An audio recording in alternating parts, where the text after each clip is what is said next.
Hello, fellow Eagle educators. My name is Jemelleh Coes, and I'm Georgia's 2014 Teacher of the Year. I am so excited today to encourage you to attend the talk by Dr. Gloria Ladson-Billings.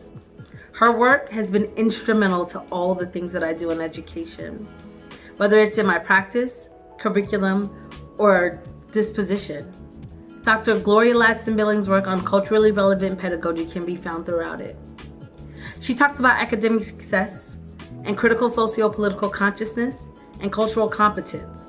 All of the ingredients that we know high quality, highly effective teachers need in order to be successful in the classroom. A book that I read way back when I was in my teacher prep program, it's called The Dream Keepers. It's a book by Dr. Gloria Ladson-Billings.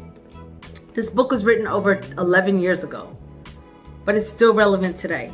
It still keeps me connected, it still keeps me grounded. It keeps reminding me that we are the dream keepers.